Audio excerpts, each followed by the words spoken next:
Good morning, America. With 3 weeks until the final votes, the candidates fight for Pennsylvania. Overnight, Kamala Harris and Donald Trump campaigning in must-win Pennsylvania. The vice president uses the former president's own words against him, playing clips of him at a rally, while Trump attacked Harris on inflation and immigration. This morning, new polling data and a closer look at how the campaigns are trying to get out the vote. FEMA resuming operations in North Carolina after an armed man was arrested for allegedly making threatening comments aimed at FEMA workers, while parts of Florida still underwater after Hurricane Milton. Sean Diddy Combs hit with 6 new lawsuits, including one alleged victim who was 16 at the time. The new push to get the Menedez brothers out of prison by Thanksgiving. What Coach Jim Harbaugh is saying after leaving Sunday's game with an irregular heartbeat. Thanksgiving food forecast, how much your meal will cost this year, and our exclusive announcement from one grocery chain. More bucks for Starbucks, the new CEO cutting back on deals, what you need to know about your Starbucks app, and is this the first of many changes? We're having fun backstage with Bruce Springsteen. That's my guarantee. Guaranteed. In the spotlight for over 50 years. Friendship had turned into a love story. This morning, Bruce on his wife Patty's health. A first look at our all-access pass. You have the best job in the world. Hell yes, I do. We're going to begin with the race for the White House. It's the home stretch, 3 weeks until the final votes. Vice President Harris and former President Trump held dueling rallies last night in the battleground state of Pennsylvania. Its 19 electoral votes could be decisive. Our team is tracking the polls and both campaigns. And our chief White House correspondent, Mary Bruce, starts us off in Erie, Pennsylvania, where the vice president held a rally last night. Good morning, Mary. Good morning, Michael. Well, both campaigns know their best chance to win the White House is to win this state. They are now separated here by less than a point. And overnight, Kamala Harris hoping to gain ground, debuting a new strategy to ramp up her attacks against Trump. Overnight, Vice President Kamala Harris firing up supporters in the battleground that could determine it all. We have some hard work ahead of us, but here's the thing also, we like hard work.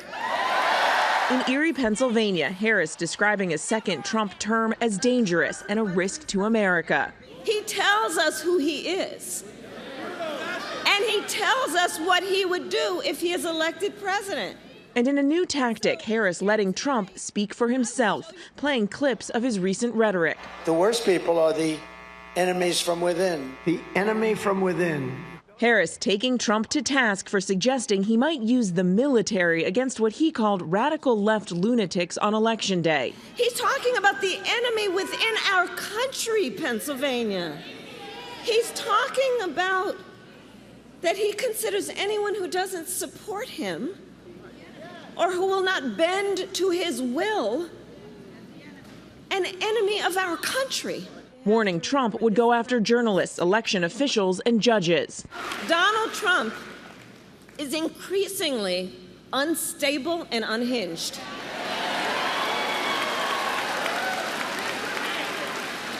And he is out for unchecked power. That's what he's looking for. With the race neck and neck, Harris is upping outreach to critical constituencies, stopping by a black-owned business in Erie, shaking hands and trying to shore up support with black men. So welcome. Thank you. And saying this about earning votes from black Americans. Black men are no different from anybody else. They expect that you have to earn their vote. And that's why I'm out here doing the work that I'm doing. Now, Harris is also upping her outreach to conservative voters who may not be happy with Trump, agreeing to sit down with Fox News for an interview here in Pennsylvania later this week. George, not her typical media territory. No, it is not. Okay, Mary, thanks very much. Former President Trump also in Pennsylvania last night, making his pitch to voters at a town hall event that took an unusual turn. Senior national correspondent Terry Moran has the details. Good morning, Terry. Good morning, George. Donald Trump came here to the suburbs of Philadelphia, one of the critical battlegrounds in this battleground state, looking for votes. But as you say, that town hall event that he held quickly turned into something very different when the candidate turned into a DJ. Overnight, Donald Trump, in his 11th trip to must-win Pennsylvania, urged his supporters to turn out on Election Day. We win Pennsylvania, we win the whole thing. Yes. In a town hall-style event in the western suburbs of Philadelphia, the former president stuck to his top issues, attacking Vice President Harris over inflation and immigration. He pledged to shut the southern border, end Russia's war in Ukraine, lower prices at the grocery store, and bring down interest rates to 2%, while providing few details on how he'd accomplish all that. People don't think of grocery. It sounds like not such an important word when you talk about homes and everything else, right? But more people tell me about grocery bills, where the price of bacon, the price of lettuce, the price of tomatoes, they tell me. And we're going to do a lot of things. But then, 30 minutes in, 2 attendees suffered medical emergencies. A doctor, please. Doctor. The incidents shifted the mood, prompting Trump to cut the question short and instead play some of his favorite music. How about this? We'll play YMCA and we'll go home. Trump kept DJing, and most of his supporters stayed for another 30 minutes of his playlist. People inside the hall seemed to like it very much. At the end, Trump did something he rarely does. He came down off the stage and mingled with the crowd, shaking hands and chatting with people. He seemed to enjoy it as well. He's heading to Chicago for an interview with Bloomberg News today, and then later to Georgia, another battleground. Robin? All right, Terry, thanks to you. We know the campaign's working hard to turn out their voters. It's what they call the ground game. Our political director and Washington bureau chief, Rick Klein, has the latest on the key aspect of the race with new polling out this morning. Good morning to you, Rick.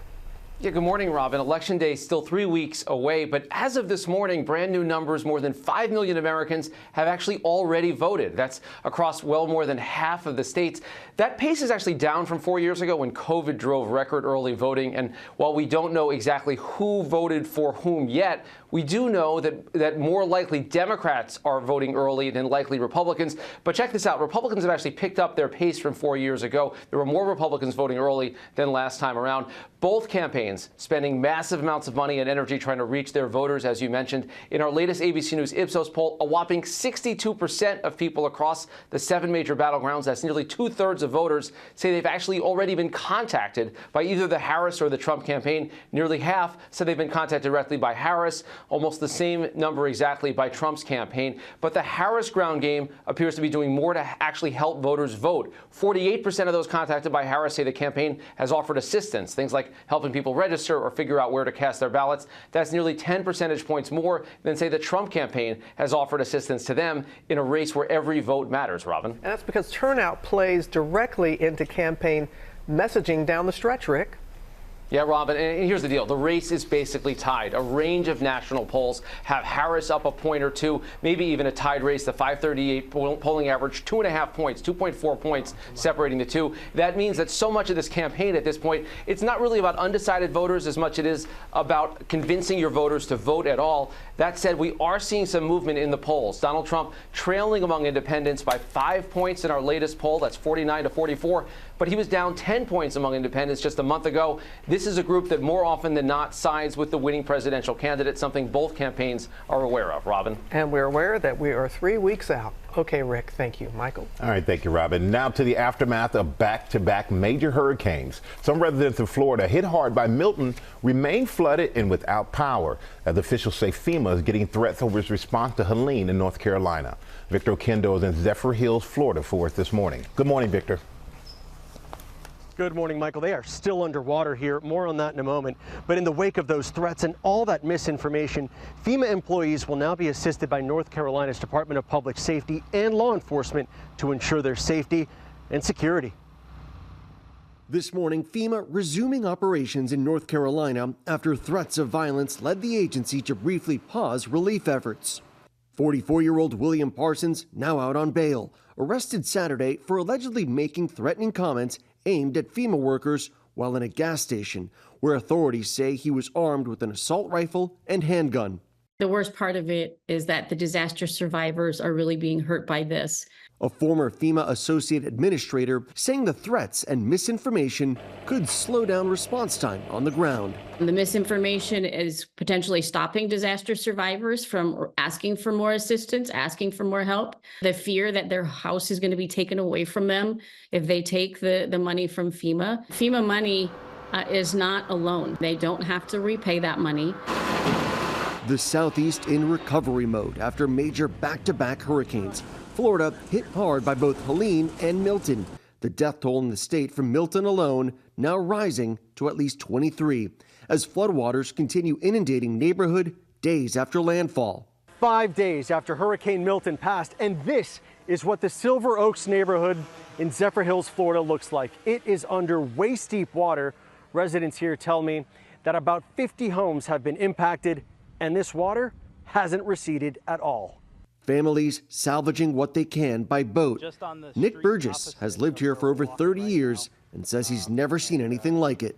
Realistically, what can they do? Just pump it out? The problem is there's pumps in place. There's nowhere to pump it to right now, is what we're hearing. They just can't get the pumps going because there's flooding everywhere. This water just has not moved. You should be looking down a street that leads right up to a golf course. All of it inundated for nearly a week now, and residents tell me they don't know how or when this will clear up. George? What a situation. Okay, Victor. We're going to go overseas now to the Middle East as the region braces for Israel to retaliate for Iran's missile barrage earlier this month. White House trying to prevent the situation from spiraling into all-out war. Foreign correspondent James Longman is on the scene in Lebanon. Good morning, James. Yeah, good morning, George. I'm at the strike site of another Israeli strike here in Lebanon. Take a look. This was a family home. 16 people of one family were killed here. We're told a 3-story building just reduced. But we are up in the mountains here in Lebanon. This is traditionally a place of safety in this country. Nowhere feels safe anymore. We're told some 25% of Lebanon is now under evacuation orders by the Israelis. That's according to the United Nations. This is as this region braces for Israel's response to Iran's October 1st attack, where it fired some 180 missiles at Israel. ABC understands that Israel has been receptive to the Biden administration's arguments for restraint, i.e. not hitting oil or nuclear sites inside Iran. But Israel has been very clear that they will make their own decision. This is as the United States is still sending that advanced missile defense system to Israel, along with 100 troops to man it. And we're also watching the situation in Gaza. It's truly going from bad to worse. There was a hospital which was hit in an airstrike. A fire broke out in a tent encampment. Truly horrific scenes there. And in the north, people tell us there that they feel they're under siege. They've been cut off from food, from water, from medical supplies, all in an effort, they say, to force them from their homes. Michael? All right, James, thank you so much for that. And we're going to turn now to Starbucks and the new CEO cutting back on deals. Rhiannon Alley is here with what you need to know. And Rhiannon, is this the first of many changes to come? Hey, Michael, good morning. Yes, customers will notice several changes. They've been brewing after disappointing sales at Starbucks for 2 straight quarters now. So the new CEO is cutting back on those promotional offers. So you're not going to see those buy one, get one free deals or any of those other deep discounts that the coffee chain was using to try to lure customers back. Now, the hope is that this will help reposition Starbucks back to a premium brand while also reducing strain on employees who get swamped handling all those deals.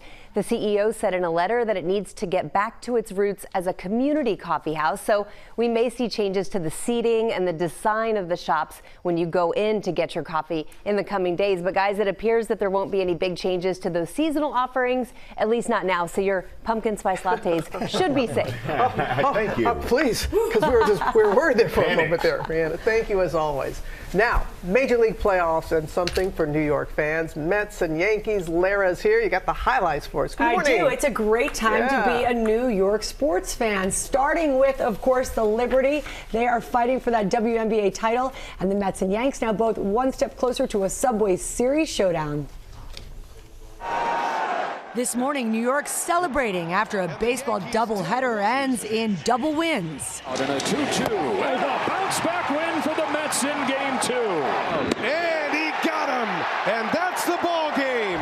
The Mets with a big lead against the Dodgers and never looking back. Cracked to right center field. Mark Vientos stepping up in the second inning with the bases loaded and 2 outs. He couldn't find it. That's because it's over the wall. Grand slam, Vientos. Swaggy V, the youngest player to hit a grand slam in league championship history. I did take it personal that they walked Lindor for the bases loaded for me. Marte grounds one into center field. Then the Mets, Starling Marte driving in an insurance run in the 9th to seal the deal, 7-3. Polar Bear flops home. Sending the series back to New York, all tied up. One guy not going to Game 3, the snake that showed up in the Dodgers dugout. On the other coast, the Yanks taking on the Guardians in Game 1 of the ALCS. Juan Soto putting New York on the board first with a home run in the third inning. It's going to defy the wind. A home run by Soto. And watching it all, Taylor Swift and Travis Kelce spotted in the stands. The pair reacting to the homer, Travis, a Cleveland fan, cringing. Spike Lee standing out, bright red in a sea of white and navy. And the Yankees take one of this American League Championship Series. The Yanks taking home the win, 5-2. All right, so both the Mets and the Yanks 3 wins away from making our New York dreams come true. Subway Series, baby. And for the Yanks, Game 2 is tonight in the Bronx. The Mets head back to Queens for Game 3. That's tomorrow. And hey, we cannot leave out hockey. The Rangers won last night. The Islanders did as well. But one New York team had to lose in the Empire State Battle on Monday Night Football. The Bills snapping their losing streak with a 23-20 win over the Jets. Great day to be a New York sports fan, unless your team is the guys in green. But the Jets take on the Pittsburgh Steelers, and the spread isn't that bad. There is a chance. If you move the field goal pole over like half just a little bit, a foot or so, the Jets would have probably won that game. Yeah, they probably would have. Should have. Yeah, it was still a good time being Yes, a New York it sure fan. was. Thank you Good so time. much for that. Lara, and coming up, your Thanksgiving dinner forecast, from turkey to cranberries, and an exclusive from one chain turning back the clock on prices for your entire feast. Plus, what the family of the Menedez brothers are doing to try to get them released from prison. And Sean Diddy Combs facing 6 new lawsuits, including one from an alleged victim who was 16 at the time. Coming up, George goes backstage with the boss, Bruce Springsteen. George, you're the boss.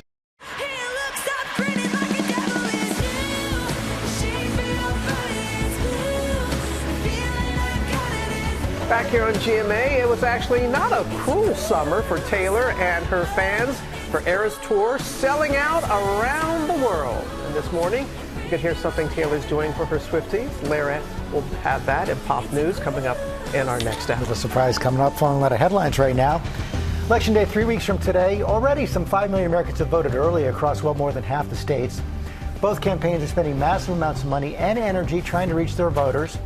In our latest ABC News Ipsos poll, a whopping 62% of people across the 7 major battlegrounds, nearly 2/3, say they've been contacted by either the Harris or the Trump campaign. Markets opening today after both the Dow Jones and the S&P 500 set records Monday. The Dow closing up 200 points across 43,000 for the first time. The S&P closed above 5,800 for the first time. Investors will be watching some key earnings reports today, including major U.S. banks. Also right now, the National Zoo is expecting a special delivery, 2 giant pandas. They set out from China for our nation's capital. And the zoo is closed today as it gets ready to welcome its new residents. We told you about the pair of 3-year-old pandas who had a farewell ceremony in China. Well, they will replace the 3 pandas that left the zoo 11 months ago. And take a look at this. Caitlin Clark came within inches, what a swing, of sinking a hole-in-one during a round of golf. Almost. She's excited. Imagine how she would act if she had made it. The WNBA Rookie of the Year is an avid golfer, recently joking she would turn pro during the offseason. She plans to play in the LPGA Pro-Am next month. Almost like, what can't she do? Man, what a swing though. They do it all. All right, I need strokes if I ever play against her. You're going to have to help me out. All right, we're going to turn now to hip-hop mogul Sean Diddy Combs, facing new lawsuits from 6 accusers. Senior investigative correspondent Aaron Katersky is at the jail where he's being held. Good morning, Aaron. And good morning to you, Michael. The claims against Sean Combs are piling up, all of them alleging the same kind of depraved conduct that landed him here in jail. This morning, Sean Diddy Combs is facing a new rash of civil lawsuits alleging sexual assault, including by one accuser who says he was 16 at the time. What's been alleged is incredibly horrifying. In separate lawsuits, 6 anonymous accusers, women and men, alleged the music mogul assaulted them between 1995 and 2021 in various places, like a department store stockroom, a hotel bathroom, and at Combs' famous white parties in the Hamptons. A then 16-year-old says he took this photo with Combs at a white party in 1998. Then the lawsuit says things took an unexpected turn for the worst. Combs allegedly telling the teen to drop his pants and expose himself, explaining it was a rite of passage and the route to becoming a star. In another lawsuit, a woman says she was 19 when someone locked her and a friend inside a bathroom with Diddy at a Manhattan hotel, telling them, "You know what you are here for." Combs allegedly forced her to take her clothes off and began to sexually assault her. Lawyers for Combs said in court the truth will prevail, that Mr. Combs has never sexually assaulted anyone, adult or minor, man or woman. The lawsuits seek compensatory and punitive damages from Diddy's fortune, now estimated to be worth $400 million. Use my approach, you can I would say at his peak in 2019, Forbes estimated that Diddy was worth around $790 million. He never got to that billionaire mark. As of this summer, we estimate Diddy is worth about $400 million. So there's been a significant impact on his net worth from these allegations. And the new civil lawsuits are the first of what plaintiffs' attorneys say will be many more in the coming weeks. And in the criminal case, Diddy is still fighting for release from this jail on bail. A federal appeals court, guys, will hear his argument next month. Guys? Okay, Aaron, thanks for returning. Now to new developments in the Menedez brothers case. Family members are pushing for their release before Thanksgiving as the Los Angeles DA considers recommending them for resentencing in the 1989 murders of their parents. Juju Chang here with the story. Good morning, Juju. Good morning, George. It's a remarkable gathering, actually. It's the Menedez brothers' family and loved ones doubling down on their first real glimmer of hope for freedom in 35 years after being sentenced to life in prison without parole. Much of that new hope is sparked by a new generation and a newly informed older generation who believe the brothers have been punished enough. This morning, the family of the Menedez brothers, the duo who shot and killed their parents inside their Beverly Hills home and skyrocketed to infamy, are renewing their push for the brothers' freedom. Too much punishment. They were punished just by being with that man all those years and having their mother ignore it. Nearly 24 relatives set to gather in Los Angeles tomorrow, putting pressure on the district attorney to officially recommend resentencing in their case. Was this a miscarriage of justice? Yes, absolutely. Absolutely, it was a miscarriage of justice. Lyle and Eric Menedez, who were 21 and 18 at the time of the murders, say they suffered from years of abuse at the hands of their father and feared for their own lives. I wanted to die. In a way, I did not protect Lyle. A new documentary and a separate drama series by Netflix propelling the case into the spotlight for a new generation, adding to the growing calls for freedom. We're not saying that there was anything wrong with the original trial. We have been given evidence. In a stunning announcement earlier this month, L.A. County DA George Gascon saying his office is reevaluating the murder case in light of new evidence, including a letter Eric wrote to a cousin 8 months before the murders, detailing the alleged abuse. Gascon telling me any recommendation for resentencing would take into account their decades already served behind bars and their behavior while there. Do you think the Menedez brothers will walk free someday? Given the totality of the circumstances, I don't think that they deserve to be in prison until they die, okay? I don't believe that. Comedian and actress Rosie O'Donnell telling me she sees herself as a big sister to Lyle and Eric, visiting them on multiple occasions. Do you believe the Menedez brothers have been rehabilitated? They have gotten college degrees, they have helped people dying, they have done palliative care, they've worked with guide dogs. But there are still those who believe the brothers belong behind bars. I think it's all nonsense. I think Lyle Menedez is one of the world's greatest, most accomplished liars. The next step is for all of that evidence to go into a courtroom, for a judge to hold a hearing and ultimately decide on the outcome. If a defendant is resentenced and their sentence is changed from their original conviction, it's going to be up to the judge. Now, the L.A. District Attorney told me that he plans to make this recommendation in October, within the next couple of weeks.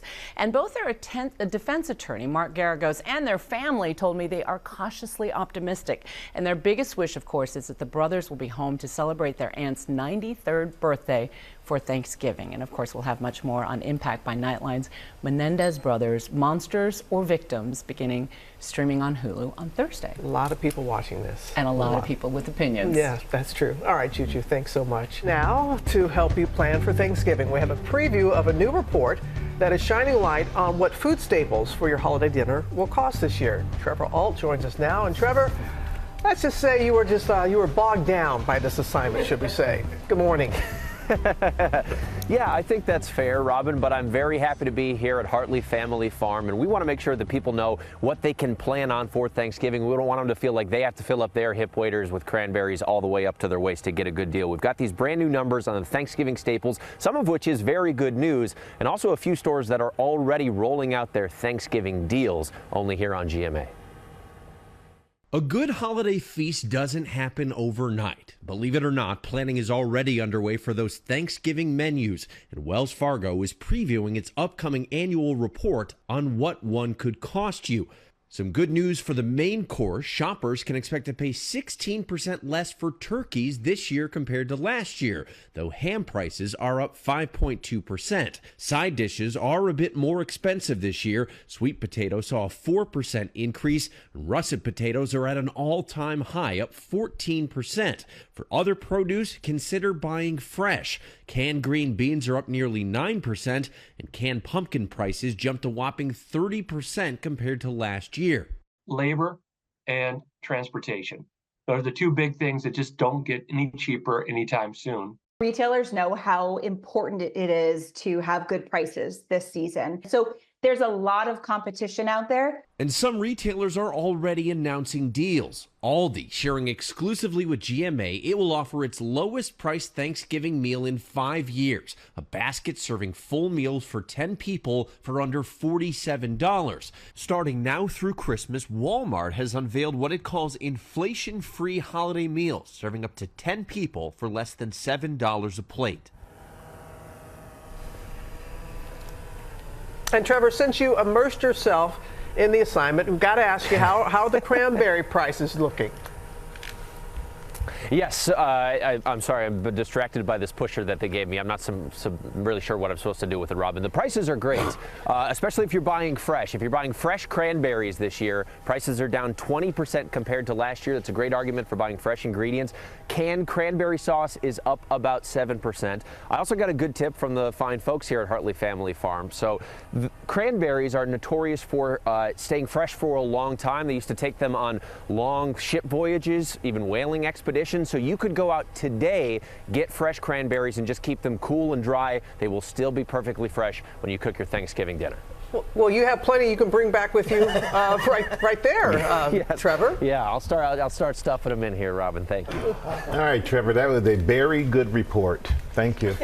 You did not do that. I couldn't help myself, you know. Thank you, Trevor. Very good job, Trevor. You're the man. Now with a very exciting play of the day, and Larry, you have an exclusive first look at George's interview. I do. This is George's play of the day, everybody. Very excited about this. Bruce Springsteen is a busy man, currently on tour with his E Street Band. In fact, they're playing in Canada later this month, but he did find time in his jam-packed schedule to sit down with George for a wide-ranging conversation where nothing was off limits. Here's your first look at the trailer. Mercy, Bruce Springsteen. Bruce Springsteen. Hey, Bruce. Hey, welcome. Do you remember what it was like not to be famous? Yeah, I do.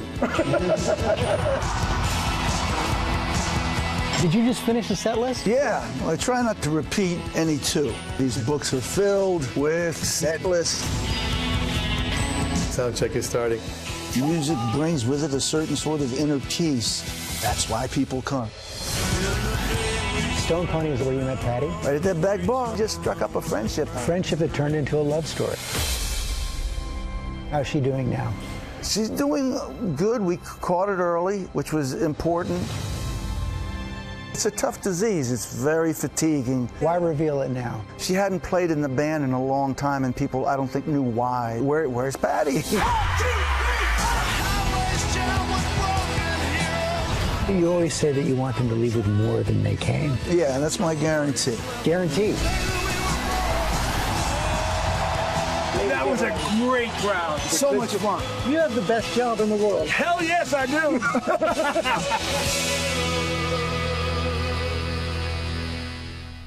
How does this rank? No, way up there. I bet. I had never met him before, and he was incredibly generous with his time. Met the whole band as well backstage. It was really And you're fun. a big fan of his music. Big time. And you looked great in your T-shirt. First time we've ever seen that, everybody. It's worth watching just for George's guns. Yes. I need that workout Gotta plan, keep up George. with you, Michael. Yeah, share that plan. It's awesome, though. Congrats. Thank you. It looks great. Awesome. Looks great. We'll be right back. Good morning, America. It's 8 a.m. Overnight, Kamala Harris and Donald Trump both campaign in must-win Pennsylvania. The vice president uses the former president's own words against him, playing clips of him at a rally, while Trump attacked Harris on inflation and immigration. Demi Moore with an update about caring for her ex-husband, Bruce Willis. The disease is what the disease is, and I think, you have to be in real deep acceptance of what that is. What she said about his battle with dementia and how she's finding the beauty in their time together. Reinventing the runway. Groundbreaking designer Willie Chavarria. Just like that. And one hand out. Yeah, because you want to keep that silhouette. From an immigrant farming community in California to some of the biggest fashion shows in the world, picking models from construction sites and 7-Elevens. And his message this morning. Are you ready for it? Get ready for a new announcement from Taylor Swift, marking a first for her career. And it's all for the fans. And we're not ready for Shark Tank without Mark Cuban. He's here in Times Square, and he's saying, "Good morning, America." Live in Times Square, this is GMA. Good morning, America, and good morning to you too, Mark Cuban. We're excited that he is here. Cannot wait to catch up with him. And Tori Johnson is back with kitchen and home products starting at just $3.50, and they're all from small businesses. And also ahead, Michael, what Coach Jim Harbaugh is saying after leaving Sunday's game with an irregular heartbeat. First, look at the top stories breaking at 8, starting with the race for the White House. It is the home stretch, 3 weeks until the final votes. Vice President Harris, former President Trump held dueling events last night in the battleground state of Pennsylvania. I want to go back to our chief White House correspondent, Mary Bruce in Erie. Good morning, Mary. Good morning again, George. Well, both campaigns know their best chance to win the White House is to win this critical state. They are now separated here by less than a point. And overnight, Kamala Harris trying to gain some ground, debuting a new strategy, using Donald Trump's own words against him, playing clips of the former president's recent rhetoric at her rally to argue that Trump is a danger to democracy, saying he is out for unchecked power. While Trump overnight at a town hall outside of Philadelphia stuck to his top issues, attacking Harris on the economy and immigration. And then about 30 minutes in, after 2 attendees suffered medical emergencies, Trump cut short the questions and turned to the playlist, standing there on stage for over half an hour, just bopping along with the crowd, Michael. All right, Mary Bruce, that was something to see, I'm sure. Thank you so much for that. We're going to turn now to the San Diego Chargers head coach Jim Harbaugh. He briefly left Sunday's game with an irregular heartbeat and says he'll be back on the sidelines this week after taking action to make sure his heart condition is under control. Andrew Dimbert has the story for us. Good morning, Andrew. Good morning, Michael. You know, in the NFL, it's not uncommon to see players go into one of those blue medical tents for an injury, but Sunday, some pretty scary moments when it was Chargers head coach Jim Harbaugh being tended to for an irregular heartbeat. Jim Harbaugh going into the blue medical tent. This morning, Chargers head coach Jim Harbaugh speaking out after a health scare on the sidelines of Sunday's game.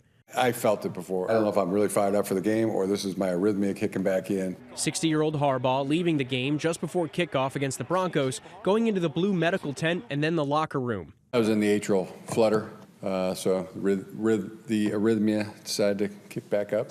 On Monday, Harbaugh said he will wear a heart monitor for the next 2 weeks and take medication to keep his heart rate from spiking.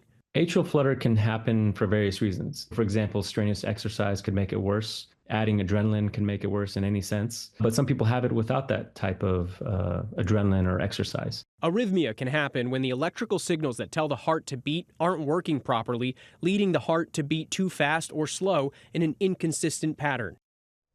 And if you think your heartbeat is ever beating too fast or too slow, make an appointment and check with a cardiologist. Harbaugh, meanwhile, promises to be back on the field for the Chargers' next game on Monday Night Football. Guys? All right, thank you so much. This morning we're announcing Florida Strong.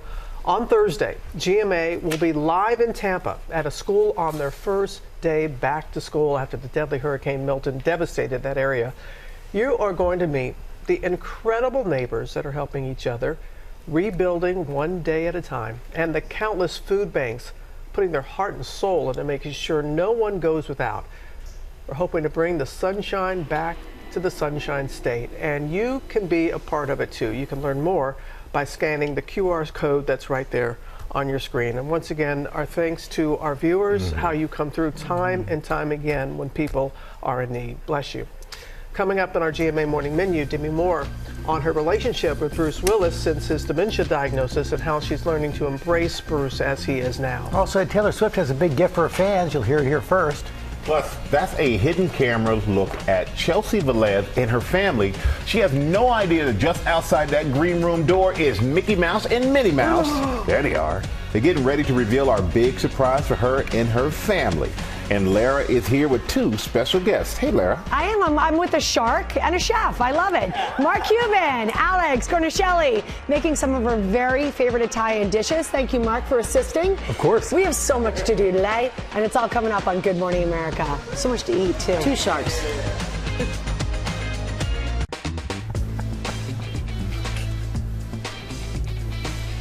We're back now with our GMA cover story. Demi Moore sharing an update about caring for her ex-husband Bruce Willis as he battles dementia and how she's still finding moments of beauty in their time together. Ariel Reshef has the story. Good morning, Ariel. Hey, good morning to you, Michael. Demi says that Bruce is in a stable place. She talks about accepting the disease and embracing the present instead of hoping for the past.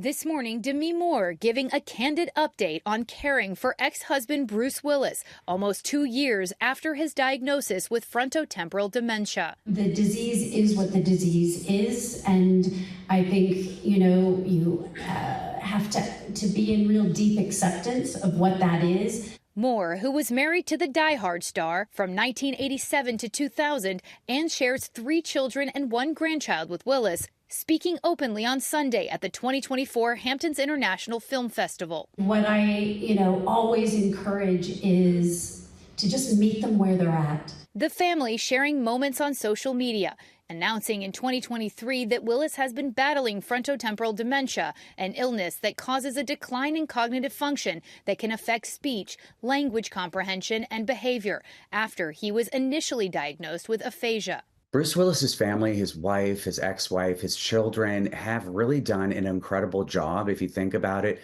of bringing awareness to FTD. They continue to share insight through photos, through anecdotes from their visits together, just showing that he's still smiling and that they are just showing all the love that they can in the world for him. Moore visited Willis just days ago with their granddaughter, saying time is precious.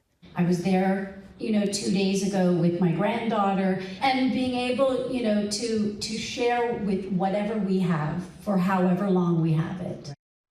And Bruce's family has been very honest about the ups and downs of watching him cope with this disease. Demi, his wife Emma Hemming Willis, and his daughters have all said that they're trying to live in the present and cherish the time they have now. You can see more at people.com. But it's so important when celebrities open up about these types of diseases. It brings attention and makes people feel so much less alone. And it's good to see how the family has all come together, the whole family. Sees how important every moment is. Yeah, really does. All right, thank you so much for that, Ariel. George? Hey guys, I'm over here with Mark Cuban. We're going to talk about his final season on Shark Tank. All good things must come to an end, I guess. Yeah, I had a good run. You sure did. I want to get to that, but first let's talk about the economy, because it's kind of confounding to a lot of people. You see the Dow hitting records yesterday. Unemployment's pretty low. Even inflation is coming down, yet people don't feel good about it. What's going on? Yeah, I mean, the economy is great, but not everybody gets carried upstream. And so I think people have just got to take the initiative and realize if your wages aren't keeping up, go and talk to your boss. Talk to them about, hey, what can I do to get a raise? How can I move ahead? Because the reality is 99.5% of companies in this country are small businesses. And in a small business, you know your boss better. It's easier to communicate. And I think now with the economy being so good, the room is there. And we're starting to see that with real wages. They're going up. 14 seasons of Shark Tank. What was it like shooting the final show? It was weird. How bad? It was really weird. We had a couple drinks, which made it more interesting. But yeah, it's been a great run. I love the show, but it was just time. I want to spend more. We shoot in June and September, which is when my kids get out of school and when they go back to school. And I've missed it for so long. Now they're teenagers. I just don't want to miss any more of that time. That makes an awful lot of sense. So what was your favorite investment in the 14 seasons? Dude Wipes. Dude Wipes is like, Shut up. They're wipes, right? And you got everybody looking over here now. You know, right? You got to wipe. We all wipe, right? But that's all. Everything's a potty joke to them, and their business is great. They're killing it. They're going to do $100+ million. They're taking over the toilet paper category. So wipe early, wipe often, right, Michael? No, I don't know how you're going to top this now. But what was the most memorable pitch? How could it not be? So the most memorable pitch, there's this one pitch where we had some guy who had a cat brush thing, and Robert literally licked the cat brush. I mean, it was. What? Oh, there we go. This guy.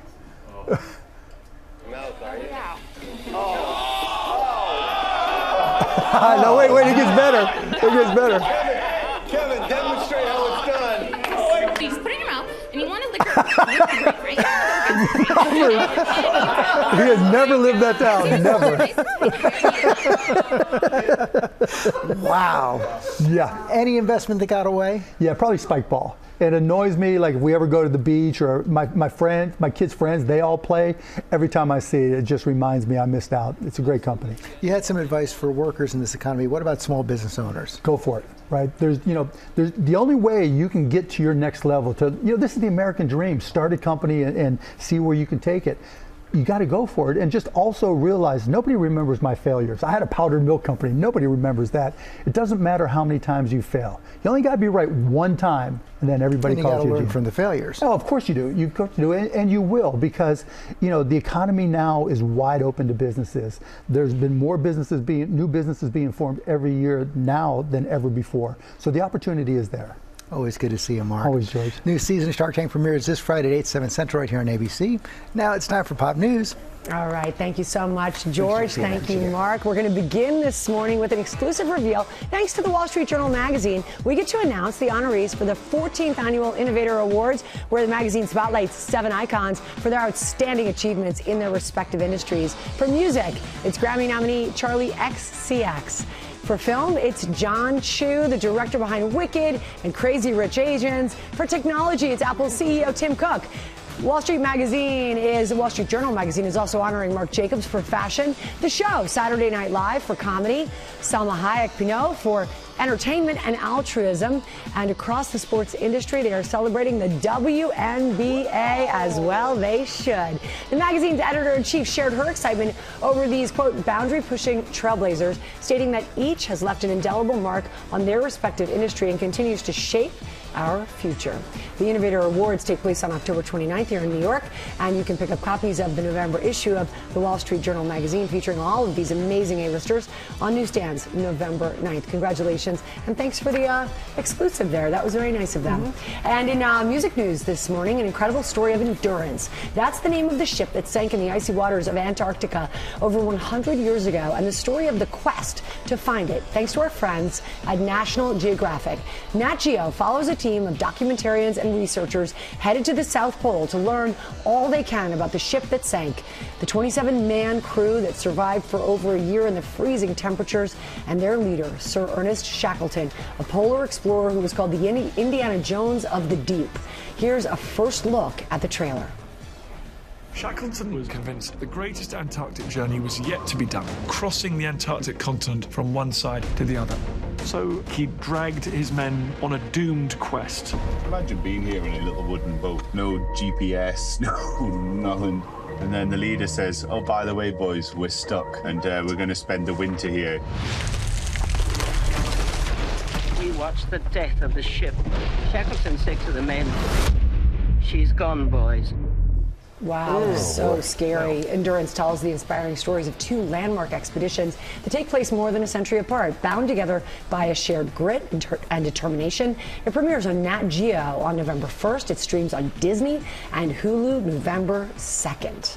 That's good. And finally this morning, Taylor Swift and Travis Kelce surprised New Yorkers last night at Yankee Stadium watching Game 1 of the ALCS as the Yanks beat the Guardians 5-2. That hurts for not just George, but also Travis. The Grammy-winning superstar is giving fans an even bigger surprise, though, revealing she's releasing her very first book, guys, commemorating her historic Eras tour across 5 continents, over 100 shows. The 256-page book will feature never-before-seen photos from the tour, along with stories and memories from Taylor herself about life on the road, making this what Taylor's called the official retrospective of the most wondrous tour of her life.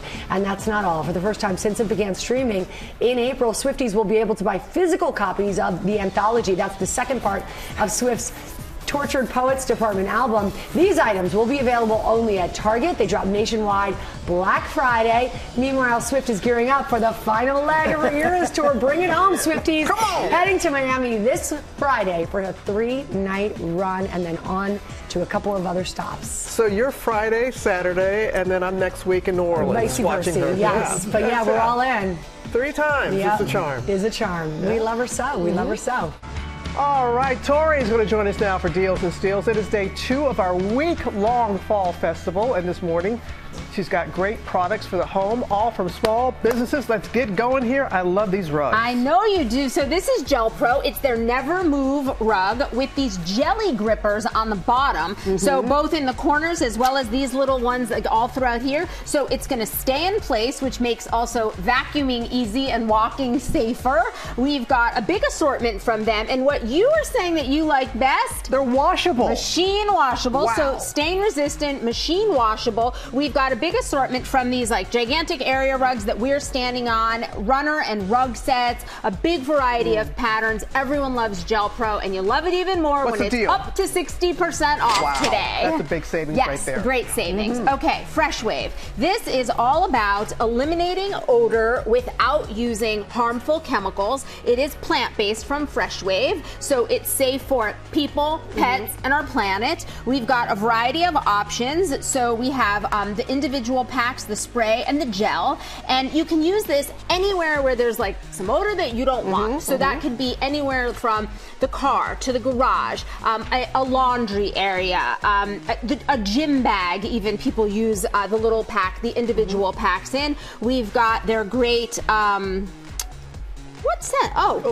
I'm like staring at it and I'm like, lemon. Yes, that's lemon, lavender, or the original. All of these from Fresh Wave start at $350. That's the one you teased, starting at $350. We love wooden boards. Come on. We do. Yes. These are from Sophistiplate, and they really do elevate any gathering. So we've got the beautiful boards that you can customize. Look at that one right there.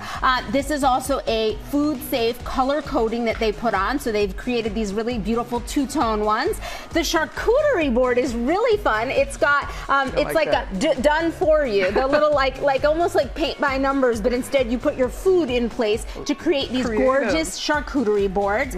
Big variety, all available with personalization. So plan ahead for your holiday shopping because you get to pace yourself on your holiday spending. All 50% off from Sophistiplate. Love candles. Yes. Okay. These aren't just any candles. These are not just any candles. These allow endless ambiance. So this is the Everlasting Candle Company, and it's this little metal piece just like that. And what's awesome about these is that they are scent, smoke, and soot free. So you soak it in this pristine oil, which is their clean burning oil, into these vessels here. So you can see there's that oil in these vessels. Soak it 30 minutes and then you can light it, and it will last like this. So it adds ambiance whenever you want it, but it doesn't there's no wax to burn. Creative. So creative, right? Gorgeous. The sets today are all 50% off, starting at $30. It's really beautiful. Let's move to the front row. Let's move to the front row.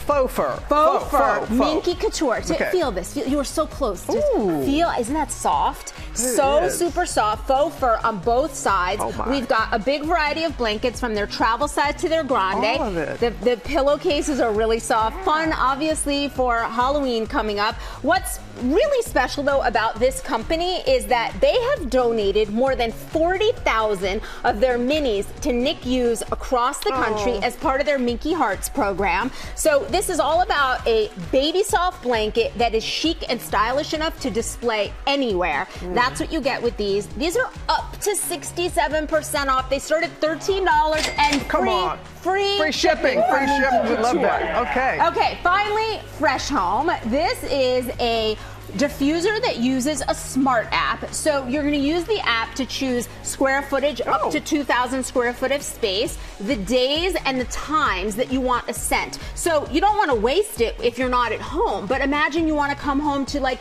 a vacation scent, or you want to come back from your vacation and still smell like a vacation. This allows you to do that. All of these are their clean fragrances. They have more fragrances, I think, than any company. All have price starting at $30. Oh my goodness. Thank you so much, Tori. You've done it again, and we have partnered with these companies on these great deals. You can get them on our website at goodmorningamerica.com. You are here all week long. All week, baby. It's a fall festival. Coming up, Michael's one-on-one with a Mexican-American fashion designer who's paying tribute to his roots. Welcome back to GMA, live from Times Square. As we celebrate Hispanic and Latin American Heritage Month, I got to spend some time with Willie Chavarria, one of the biggest names in fashion right now. The Mexican-American designer is honoring his roots, reinventing the runway, and making a name for himself that goes way beyond the clothing label. Might have to go tighter. It's 30 minutes to the opening night of New York Fashion Week. Just like that. And one hand out. And Mexican-American fashion designer Willie Chavarria is still perfecting every detail of his 11th New York City show.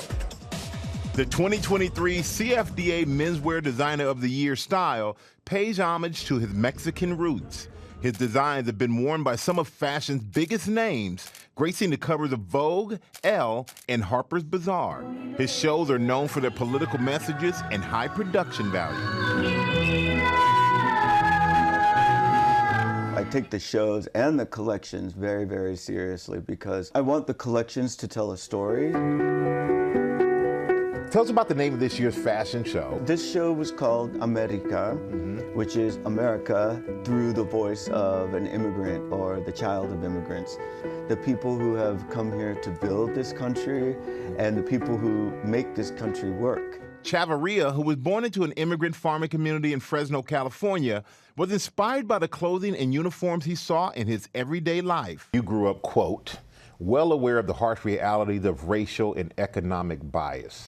I didn't come from a wealthy community. Although we were never without, I did see the disparities between race and economic means. So by the time I decided to do my own brand, I really wanted to make sure that I highlighted those things and didn't ignore them. So he designed his brand's signature oversized silhouettes after the 1943 Zoot Suit riots, a time when brown and black men in L.A. were persecuted for wearing the broad-shouldered, wide-legged look.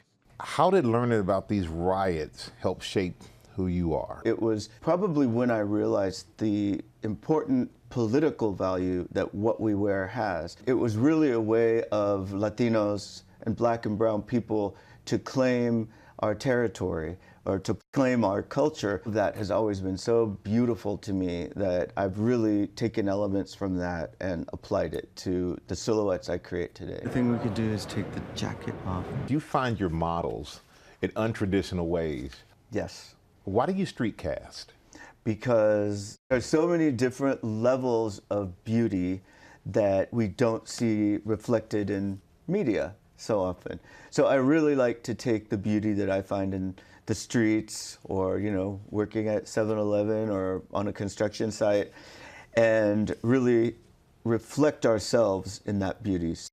And another thing you challenge is the way that people see gender. Gender to me is a little bit elusive. When I design, I just draw a circle on top for a head with two little pokes for the eyes, and then I sketch out the garment, and whatever body that lands on in the future is just whatever it becomes. He recently launched collaborations with PacSun and Adidas, offering his designs at lower prices. And that's something you hope to do more of? Most definitely. So while I do want to be a luxury designer, because there aren't a lot of Mexican-American luxury designers, I also want to be able to have like a $50, $40 t-shirt for people who can't afford a luxury garment. What advice would you give your younger self today? I would really say to my younger self to trust myself. You know, I think for a lot of black and brown people and queer people and, you know, just people who've been othered in this country, we have that part of ourselves that tells us we can't do it or we're not worthy of it. As people who always haven't had those opportunities, it's important that we realize our value and know that we can do anything. Yeah, the CFDA Awards are on October 28th. Willie Chavarria was named Menswear Designer of the Year last year, and this year marks his third nomination. We're wishing him the best, of course, and the best of luck all this time around. And in all that he does, had a great time hanging out with him. Very interesting and nice fella there. Oh, those are the cheers of pandemonium this morning here in Times Square. Joining us is a great crowd and President and CEO of the San Diego Zoo, Paul Baribault. We are so happy to have you here. And I know you've had 2 new pandas that joined earlier this year from China to the San Diego Zoo. How are they doing? They're doing incredibly well. Xinbao and Yunxuan are just exploring their expanded habitats. It's so special. The audiences are welcoming them back. It's just an exciting moment for us. And for anyone who is not in the San Diego area or can't get there, you have a special announcement for us this morning? We do. So today we're launching the San Diego Zoo Panda Cam so everybody around the world can tune in and watch and see them explore and enjoy their space. That is what we needed this morning. So you are flipping the switch now to the San Diego Panda Cam right here in Times Square. Is everyone ready? Turn around. Let's do the countdown in 3, 2, 1. The Panda Cam is on. Okay, so how do people check this out? So people can go online to sandiegozoo.org/pandacam and tune in 24/7 and enjoy footage of them live in the space, or tune into highlights if it's when they're sleeping. Yes, because you know the sleeping part is tough. Thank you so much, and thank you all for being here. We are so ready to be panda watchers at all times. Thank you very much. We're just snacking away here. It's fall. We're getting cozy. We're talking about our kids, college application time. How about some comfort food? This girl needs it, and so do we all. We all do, right? Acclaimed chef, Food Network star, our friend Alex Garnaschelli, here right now with recipes from her new cookbook. It's called Italian American Forever, recipes for everything you want to eat. Alex, always a treat to have you on the show. I love this cookbook. It's all about like the homage to the red sauce, kind of, isn't it? Yes, and my dad said when you write a cookbook or a book, tell people who you are and what they're getting. I love so that. this book is I'm Italian American Forever, and we all are, okay? Yeah. We all want to eat this stuff. I love it. I love it. You say these are not necessarily recipes that you've made in your restaurants. This is what you really eat. This is you, this is us, and we're gonna start because it's soup weather. Today feels like the first really kind of cold day here. So we thought, what about an Italian wedding soup? One of my favorites. And you really make it your own with the balls. With the meatballs. With the meatballs. Yeah, because you need a combination. Yep. Right, so we actually start by literally we should start with the broth. I got ahead of myself. Well, a whole oh la la. So a whole chicken into the pot? Yeah, we're gonna do that. You see that little olive oil in there? Just, can you hear that gentle sizzle? Sounds like fall rain. And we're just coating the bottom of the pan of the, okay. I tend to go a little heavy on the olive oil, so asking for a friend. Okay, so when you make soup like this, you actually want to go light on the oil because you don't want your soup to be really greasy. Yeah. And you don't need I did it last night with my Brussels sprouts again. And then I just get heavy-handed. Well, but we love olive oil. So know. thyme, celery, onions, right? The usual suspects in there. You did pepper already? Oh, put a little more in there. We could always use it. So we literally get that going for a minute, and then literally it already smells good. You pour water. You could use stock.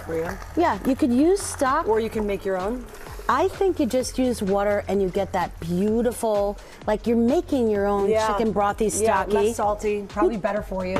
Really, very clean and light. You cook that for about 45 minutes and you take the chicken out. Okay. Because we don't want to cook the chicken for 5 hours. It's gonna fall off the bone, I would imagine. It is. This is called Italian wedding soup, not because Italians eat it at weddings. It's the marriage of these different ingredients. I did not know that. Yeah. And it's one of my favorite soups. You're at a wedding. It's a meal. You're at a food wedding. You're not at an Italian wedding. Congratulations to the happy couple. Right? The ball and the chicken. So we put in, and literally we make these little veal meatballs. And these meatballs, you say, these are a recipe that you adopted from your family. Oh yeah, this is something my mom made when I was growing up. Those gently in the swimming pool. Okay, put them right in the swimming pool, Oops.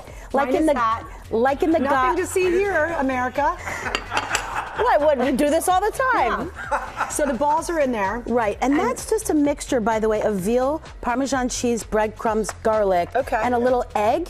So you literally mix it, roll it, and they poach. And may gently. I ask, are you comfortable if we exchange the veal for beef? Oh, you could use beef, you could use pork, you could use ground chicken. Okay, good. Absolutely. And then you go back, once you have those meatballs and these vegetables, look and see. How long do they need to cook? I know, ooh la la. Yeah, I mean, it just kind of simmers for a while, right? Yeah, just a few minutes, and then that chicken goes back in there. And I love the big pieces. Yeah, you know, Such a meal. I keep it big because over time, when the soup bubbles, the meat falls apart a little. So keep them a little bigger. Okay. And then just a dot of vinegar, right? I thought I tasted a touch of vinegar. Just in a there. hair, That's right? really good. Yeah, it gives it a nice little special kick. A little and I know that you cheese. have I'm your sous chef today, but your real sous chef is your daughter. She is. How is she doing? She's getting ready to go away to college. Don't say it. Not in front of all these people. I know, I don't want to Oh my make you cry. God. Yeah. But you guys love to make other things together too, right? You have a dish that you love? Yeah, we parallel play in the kitchen. She cooks, I cook, and then we eat. We don't, That's you know what nice. I mean? You don't- She needs her room. She might be a chef. I'm scared. Will you come over and help me? I would love to. She sounds like an awesome girl, and we wish She her the is. luck with her college. Oh, thank you. So let's make some biscotti, because a little chocolate always makes one feel delicious. Yeah, so this is another recipe from the book, biscotti. And by the way, sometimes I don't bake them the second time. I just literally make them, slice, and eat them as is. And then a little vanilla ice cream in some hot coffee, like a little affogato. Look at that. I mean, it's literally like the love boat right there. Dip and and then we dip and we eat. So you've got a nice variety of recipes in here, and these, as we said, this is what you really want to eat. It's what you want to eat. It's what we want to eat. It's we what love everyone having wants you to here. eat, yeah. Thank you so much. We're going to do just that at the break. You can make these recipes. You can get them on GoodMorningAmerica.com. Alex's new cookbook, Italian American Forever, is available right now. Love having you here. Thank you. Come on, Jeff. All right, coming up, a much-deserved surprise for a mentor making a difference. Mickey Mouse, Minnie Mouse, both here for all the fun. Stay with us on GMA. There they are.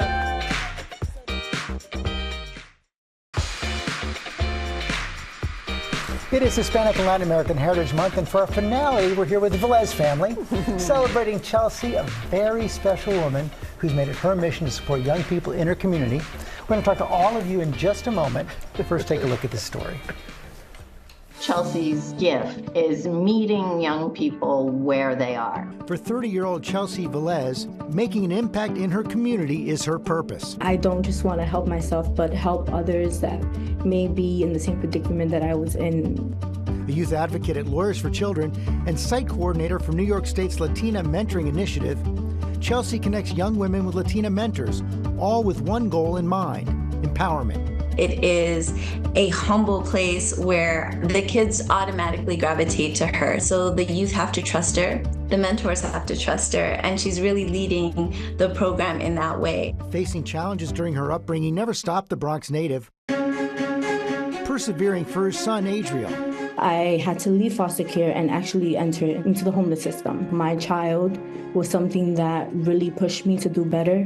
Along the way, meeting other champions, like former high school counselor Katiana Simon. I was the one who was forever indebted by her because she allowed me to be more passionate about the field of social work, but education and young women.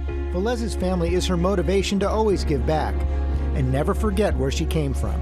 My family means everything to me. They are the reason why I do what I do. Oh, wow. That is beautiful. Chelsea, I don't know if you're watching, but I was watching your family as they were looking up at your story, and your daughter especially, her mouth was open the whole time, like, that's my mommy, that's my mommy. Oh, precious. Bless you. It's so incredibly special, and it's important to you to share and to help those who have a similar background as you? Yes, it is. How so? Why is that important?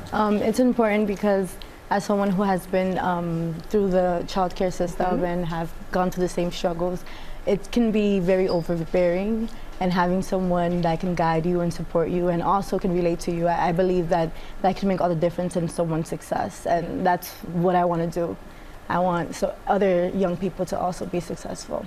You just don't want to do it. You are doing it. Yeah. You are doing it. And Michael, you and your kids, you've watched Chelsea work tirelessly for the community. And in addition to being a mom, how has that influenced you all as a family?